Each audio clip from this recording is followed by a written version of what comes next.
Good morning to you all. This is Education Sector Television International, ESTV, and the program is One Citizen of Greater Values. This morning, I have with me in the studio a business mogul, an important personality in the business world. Well experienced, somebody that has seen it all. He knows what it takes to swim in the business terrain of Nigeria. My guest this morning is a past president, Chartered Institute of Stockbrokers of Nigeria, also a pioneer member of the Council, Financial Reporting Council of Nigeria. Do please join me to welcome Mr. Mike Itegboje. Did I got it right? Itegboje. Itegboje. Good morning, sir. Good morning, madam. My pleasure to have you. And my pleasure too. I know what it takes before I can get into my studio. Thank you so much. Welcome, sir. So can we set the ball rolling? Okay. Okay, let's start this way. You said you are a pioneer member of the Financial Reporting Council. What does that mean and what value does that create to the society? You know, the Financial Reporting Council was set up by the Minister for Industries and Investment, Mr. Itegboje. We found that there was what is called the National Standards Board, which was actually looking at the financial sector in terms of reporting. But it wasn't doing enough. So the federal government decided to set up the Financial Reporting Council of Nigeria to look into the financial services sector, the way the accounts and audited reports are reported. And so they created that board, that council, to govern the entire process. And so I and some other people from various sectors of the financial services industry were appointed to form that council, the initial council, and were inaugurated, I think, in 2013 at Abuja. So our job was to say, okay, how should first the financial services sector adhere and absorb the international financial reporting standard that has to be implemented in Nigeria so that we'll be at par with other countries of the world. And then we needed to have a code of corporate governance for the industry. So that was the aim, and that has been the setup. The governor, the minister inaugurated the body, the governing council, and we started work since from 2013, and we were there till middle of 2015 or so, when the government of Buhari dissolved the council. Okay. Okay, sir. So looking at what you just said, what values were you able to create to this sector as the pioneer member of Financial Reporting Council as compared to what you have in the international sector? No, we are at par with the international sector. Can you please educate us? You see, we now report the same way. If you check our audited account in Nigeria now, regarding the public sector account, the following international financial reporting standard, because we insist, the council insisted that should be followed. And so anybody, anywhere who wants to see our account can see that truly we are following the international standard, and that gives confidence to people who want to do business with Nigerians, and that has value to whatever we are doing. They take us seriously. The audited account are taken seriously because now they know we follow the standard. Thank you, sir. And then, of course, the code of corporate governance, which is now being practiced, is for not just the financial services sector, because at the end it was adopted for the entire country, so that everybody, especially the industry, will follow that code of corporate governance. Those companies quoted now have to follow, and they have been following it. Okay, so is your group in any way equipped to sanitize the sector? That group, the Financial Reporting Council, can and could, because of recently we're saying that we're going to penalize companies that do not follow the code. And if they don't follow the code, they have the power, the law gives them the power, give the power to the council to punish them or penalize them. Okay. And ensure that it is done. Okay. And do you have the correct database to check who is on the right side or who is not? Oh, the council has. Okay, they've got the database. Yeah, everybody. Okay, perfect, sir. Thank you very much. So the council has all the information about each company because they have to submit a report, their audited account to that to the Financial Reporting Council Okay, sir. on an annual basis. Okay, sir. And anybody who's going to be on the board has to be a member or has to be registered with the Financial Reporting Council. If you are going to work in the as an accountant, if you are going to work as a stockbroker or a banker or whatever, you have to be registered as a member. Otherwise, your practicing license can be withheld. Okay, so right from the beginning, Yes. the process is streamlined. Yes. Okay. So let me ask you again. As an experienced businessman, what does it take to succeed in a society like ours in business? In my own field that I can talk about seriously, the financial service, the capital market, and what it takes is the first and foremost thing is honest and trust. Okay. Because in our own case, we take people's money and invest it for them. If a person doesn't trust me, he won't be able to give me money, or he won't like to give me money. And if he gives me money and I abuse it, it's going to backfire on that person because that means he will probably lose his whole lifelong income. So what is expected of us is that we must be honest and truthful in dealing with our clients. And that's why our motto as a stockbroking, as the Chartered Institute of Stockbrokers, is our word is our bond. Whatever we tell you we are going to deliver, we will deliver. We will not, therefore, we will not exaggerate. We will not give you false hope. We will say, okay, this is what is possible. I will make sure you do.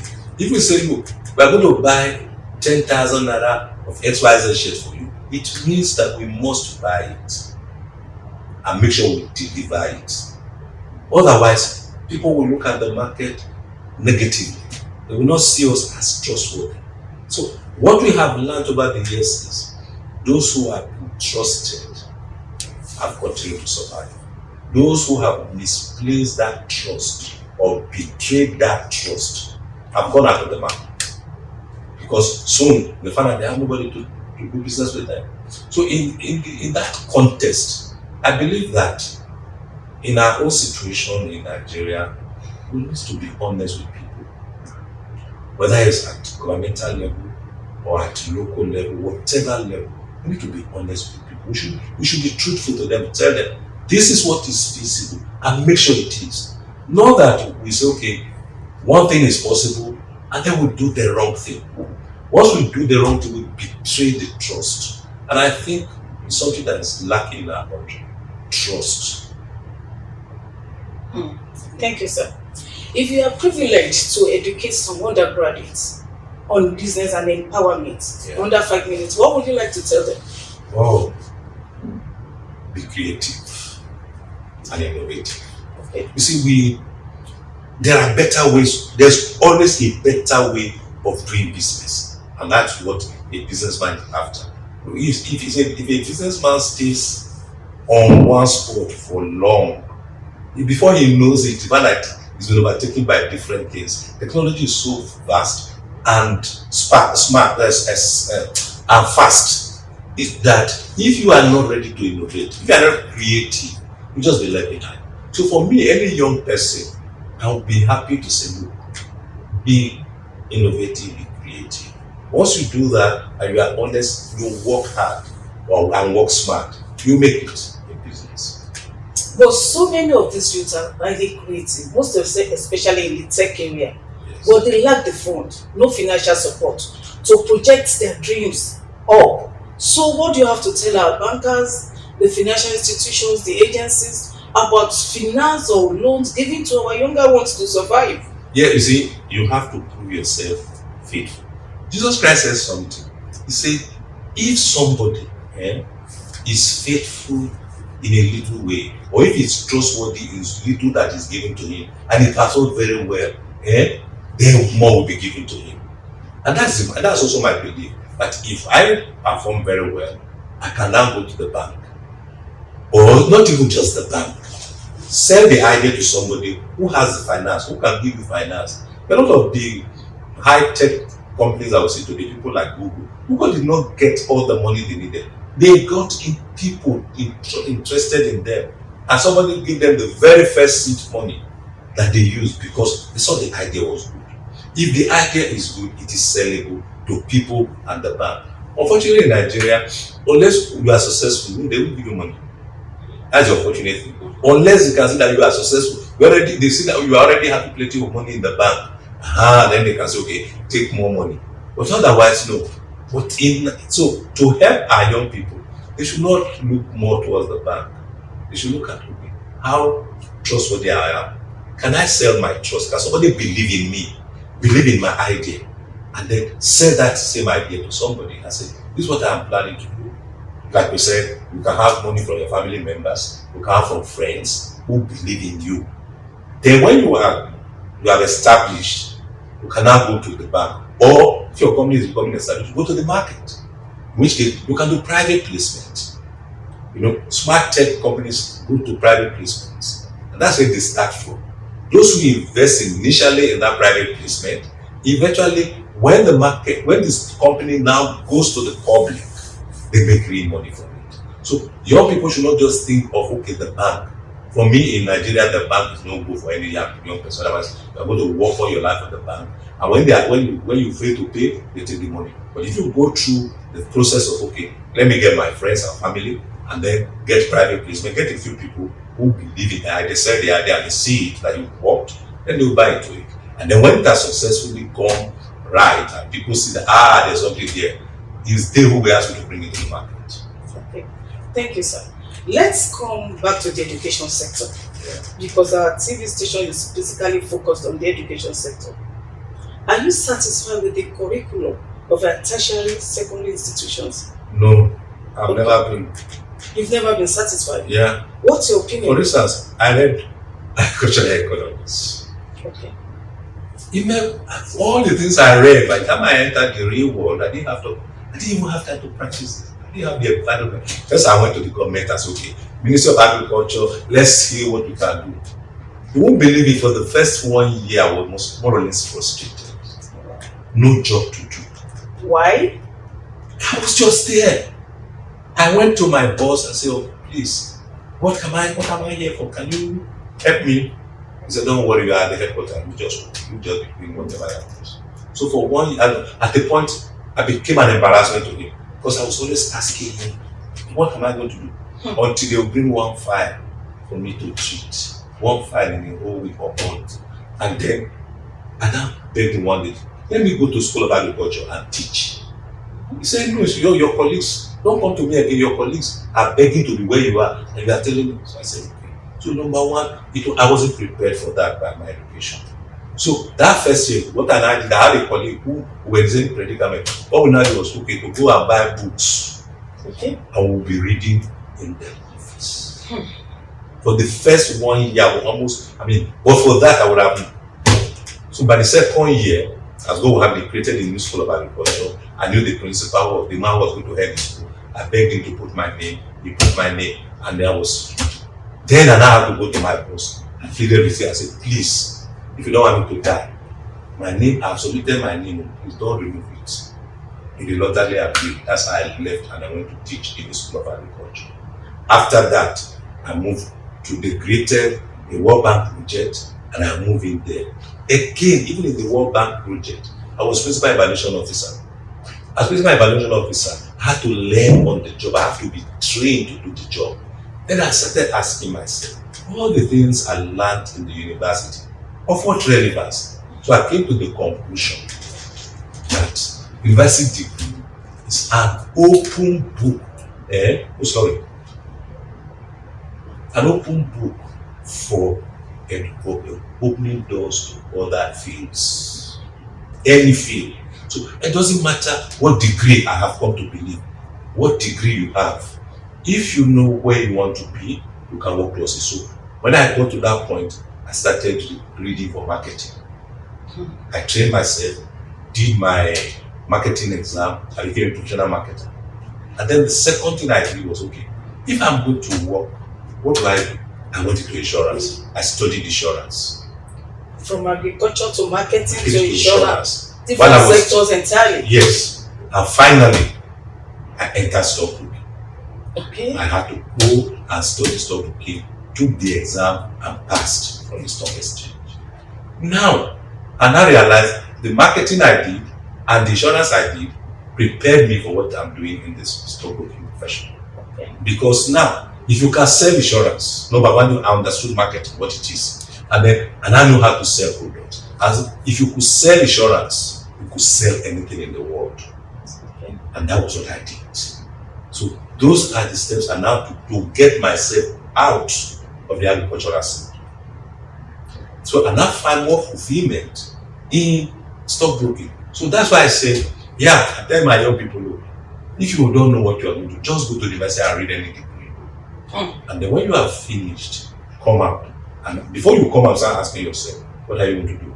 Now, what we have read nice is okay. We will go to the university now and talk to them about stockbroking. And we allow them to take a diploma exam while they are still in university. So that if they graduate, they can now go and take a final examination. And if they want to be stockbroker, they can be stockbroker. And as stockbrokers, they can work in any financial field.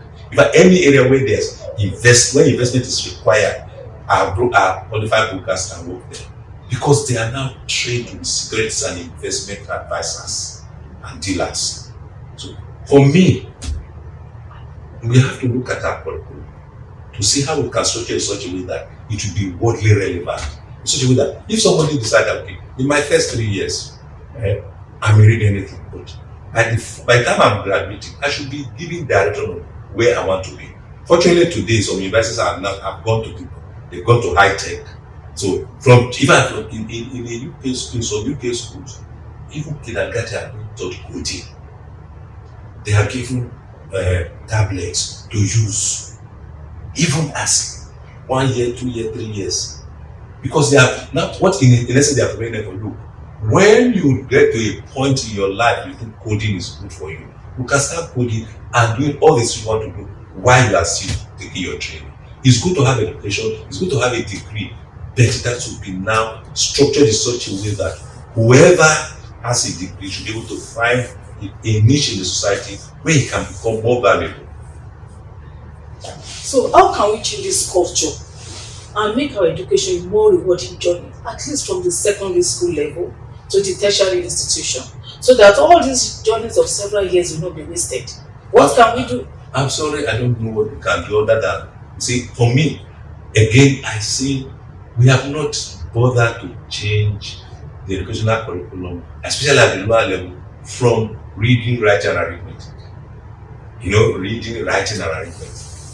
It's good to read and write. It's good to be able to solve problems, but it will go beyond that. That curriculum has to be so that if a child wants to learn coding, for instance, you should start learning from there. If a child wants to do auto engineering, you should start learning from there. I have a nephew. He went to the university to civil engineering.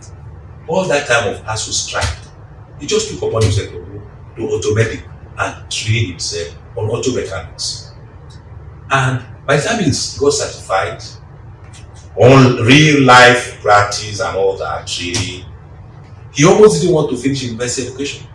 Instead, he set up a mechanical workshop and was doing that.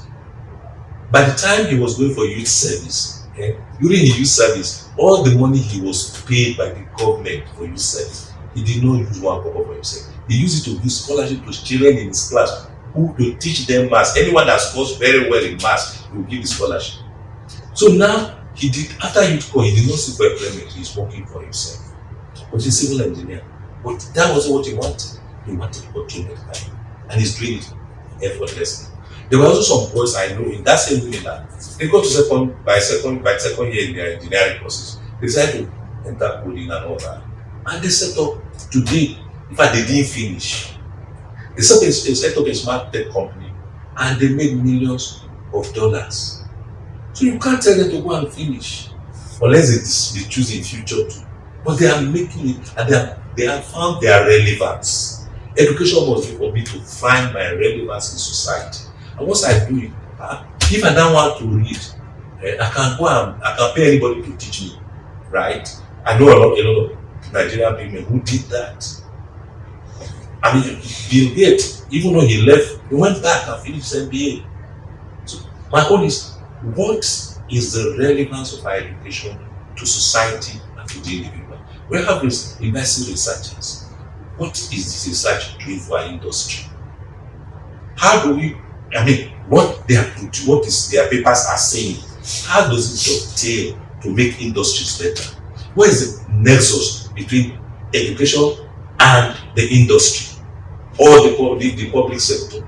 What is the connection? Is it just to produce people, graduates who just go there and say, no, I should be able to say, look, I am a stockbroker. If what we are trying to do now is to, when these students are studying, we should have a link with them. So that when they come out of school, they have a link with us. We can now say, okay, want to be a stockbroker? Fine. Take the final exam and we begin to put you through practice. I believe that should be the situation in this country. Then look at universities. We're having a problem with electricity. We're having a problem with petroleum. All the universities that are having electronic engineering, can't they generate electricity for the students to practice? That is, they set up plans. The curriculum should be such that students can help to generate electricity even for the university and the community around the university. Or why can't they start refining petroleum right from the university? Why must it be until they finish and they have learned all the jobs? Can't the practice be there? Or can't they have experience with even the refinery industries? We are looking for people to turn around maintenance and we'll go abroad to go and do.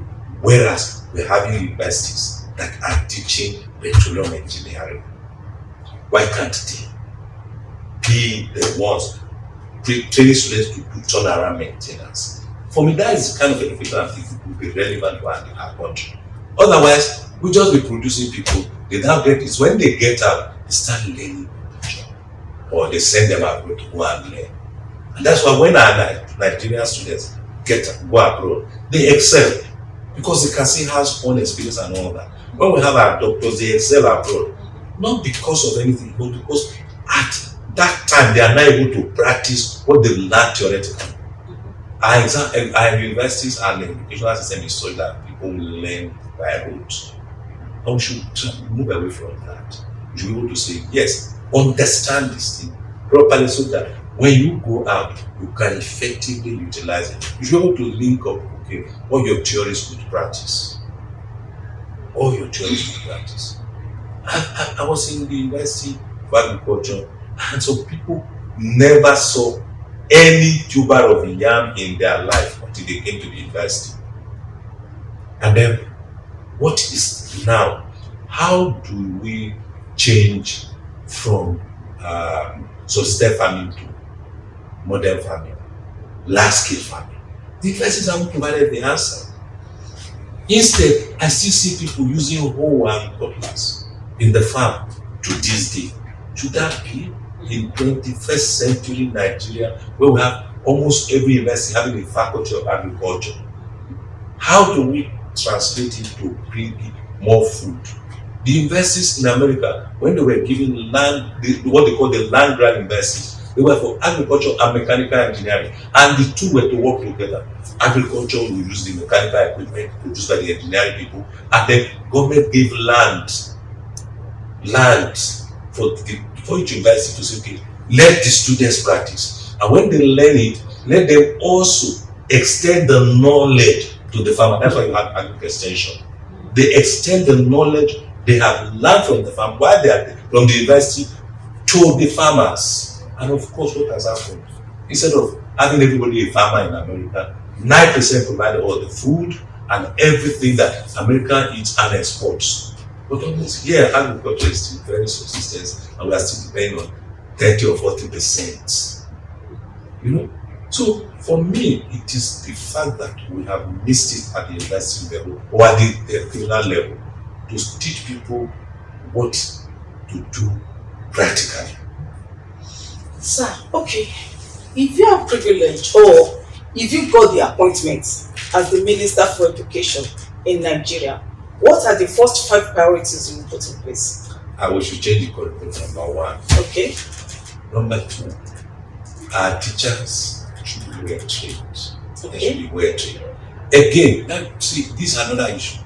Who are the people we commit our children to? Who are they? Who are the ones who are teaching at the primary level? These are the future. These are the people who are going to learn. But the people who are teaching them are not them. In fact, you'll be shocked. There are those, the dropouts. You can imagine somebody who didn't pass school start, maybe had 2 credits. There are one, maybe 1 credit to Yoruba, one other went to NCE. I don't think that is acceptable. In the NC, I don't think so. They must get their 5 credits before they come in. Now, those people, you see, they are the lowest of the standards in the talk of it. People who could not get admission into university, who could not get admission into polytechnic, go to NC, right? And there are people who are going to come in to teach children. In other places, you have 2 professors who are specialists in teaching kindergarten. Specialists who teach different grade levels because they see that. So I would rather see how we train our teacher to specialize in it. Doesn't matter where you are or what degree you have. If you are going to teach any level, you must be certified in that level to teach that class correctly. The third thing, the teachers must be well paid and respected. They must be well paid and respected. I mean, you can't imagine the difference between a primary school teacher and a university teacher in terms of salary. The gap is too much. We have to bridge that gap. Then fourthly, especially in the university level, they must, if a university produces, it has agriculture, it must teach people to produce food and must be also producing food, must have large commercial farms. If it's an engineering, whatever field of engineering, they must be able to produce and link up with the industry so that when they do research, their research will be relevant based on what they have practiced, so that all their patents can be sold to industries. That's what is done in other places. And lastly, government policy has to be relevant. It has to be also continuous. But right now, any minister comes and changes it. But we can't really have a continuous policy. That's okay. In the next 20 years, this is what we are going to follow. A minister A comes and goes, he practices it. The next one follows from where he stopped. That way, we'll have a continuous system of improvement and progress. Yes. Thank you, sir. Just a little knowledge on empowerment for our youth. What do you have to tell them? You see, nobody empowers anybody. You have to empower yourself. Otherwise, see, if you say, okay, government should empower you, what has government not done? What will government do for you that way? If you sit down doing nothing, if you don't implement, if you don't carry out what you've learned, nobody will empower you. If I sat down and said, oh, agriculture is not paying, I remain there reading my novels, I will just be there. Maybe they'll promote me and okay, that's all. The real empowerment should come from within the person. From within, so what's driving me? If the external factors are not helping, what is driving me? What drove Steve Jobs? Who empowered him? He saw a niche and went for it and started working towards it. He encouraged himself. And then when they now usually like to say, if you want to carry load, you first of all start by yourself because somebody will help you. When they now see that you are ahead, they help you. That's how Steve Jobs succeeded. Once he succeeded, people came in and gave him more encouragement, and you say they brought fund. But if he hadn't started to the point where they can bring fund, what empowerment does he need? That's where I start from. Then of course, the government environment must be conducive for any business. See, young people are running away not because they want to. They have the power, they have everything. But there's no electricity for them. When you provide electricity, you have empowered them. Where they need a credit, credit will empower them. But if they don't have that, there's going to be problems. So yes, it starts with them, but the government or the environment has to be conducive, and there has to be enough resources that a person can tap into to achieve his goal. Thank you, sir. Let me ask you again. Was there any particular event that you will say, okay, thank God that I choose to go into business, or vice versa that you regretted going into business? Good. When I was in World Bank Agri Development Project, I had a friend. He was a he was actually the first vice chancellor of the University of Benin. He went into agri business and he set up Tropic Foods. Tropic Foods was the first to produce the Nigerian conflict. Conflicts? Yeah, Nigerian conflicts. But you see, he borrowed money from the bank. So by the time he borrowed money, it was I think about less than 10%. Then SAP was introduced and everything was digitalized. He suddenly find interest rates of his loan shooting 35% from 9%. Set to 35. Crisis came. He had a stroke, or partial stroke. He survived it. At the end, his company went down. When he told me the story, I told myself, this country does not encourage agriculture. I have to leave. And that was a turning point. I decided to do that. It doesn't matter whatever I was. That's why I started doing my training. I studied myself. I did marketing, insurance, and all that to prepare me for the next phase of my life. And that was ideal. And because of that, I was so happy I met him. I would talk, and he would tell me his experience and all that.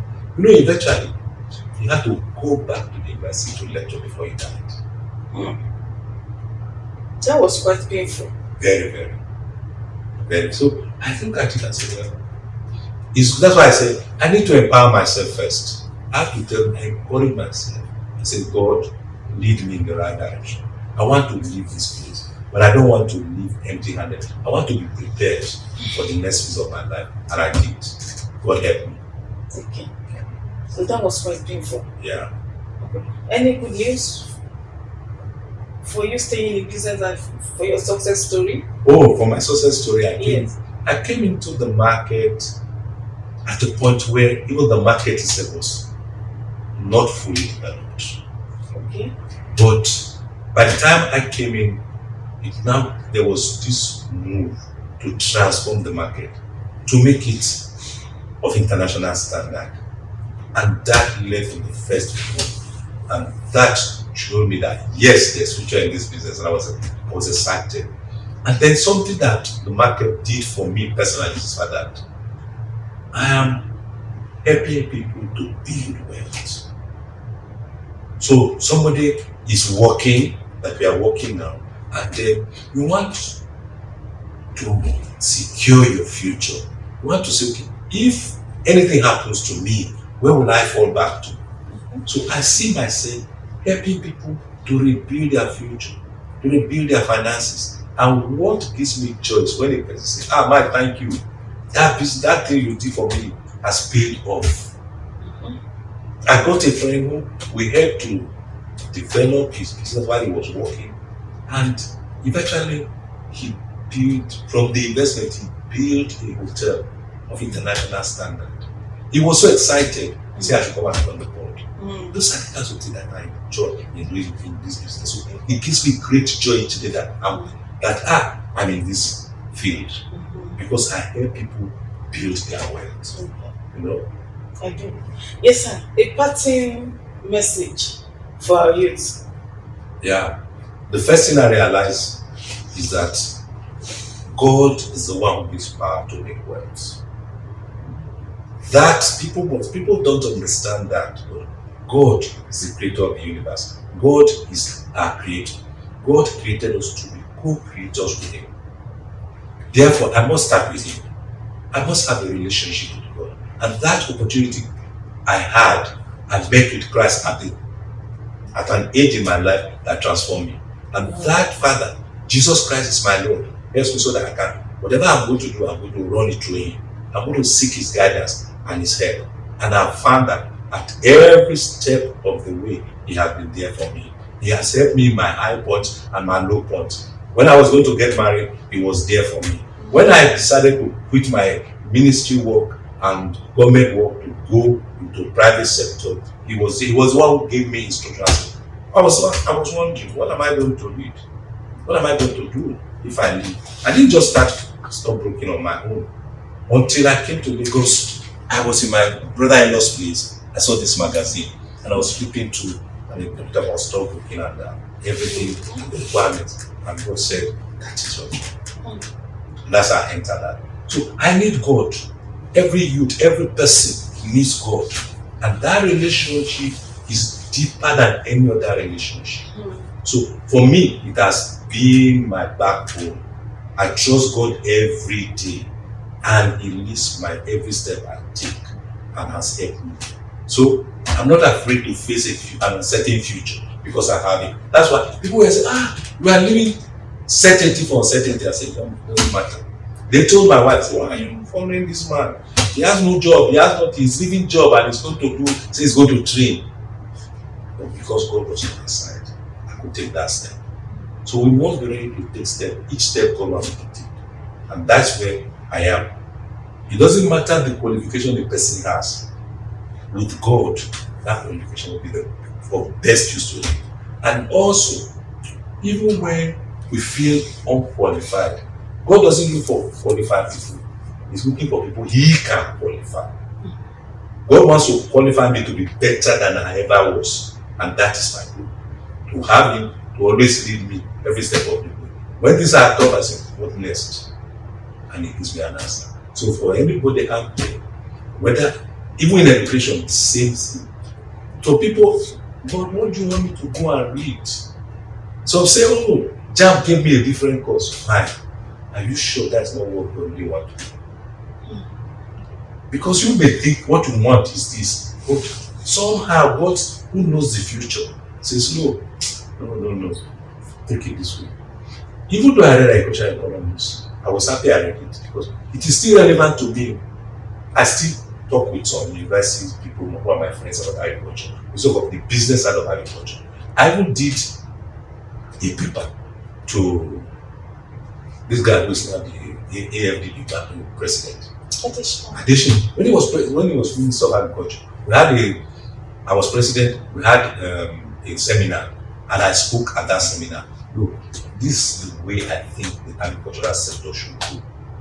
Agricultural sector needs proper funding to be for it to thrive in proper funding. So I have to tell him, he said I should do a paper. I did the paper for him. He took it to the cabinet. The minister, the cabinet of President Jonathan approved it and set up a working committee, of which I was a member. They wrote me that I should be a member of that working committee. Unfortunately, it was never inaugurated. So that the ideas, you have to transform agriculture. I still have that passion. How can we transform it? And I've been working on that with different people because I believe my course that I did was relevant for that purpose, and it's still very relevant to work. As long as agriculture is in the state we are in, my course is still very relevant. So I thank God for reading agricultural economics. Even though I'm not working with it today, I work with it for a certain point. Today, it has become part of my stepping to where I am. At this point, I would like to say a very big thank you to you, sir, for your time. I do appreciate your wealth of knowledge. Thank you, sir. I'm grateful. Thank you for inviting me. I appreciate it. Yes, sir. I do not take it for granted. Thank you, sir. Thank you. Sir.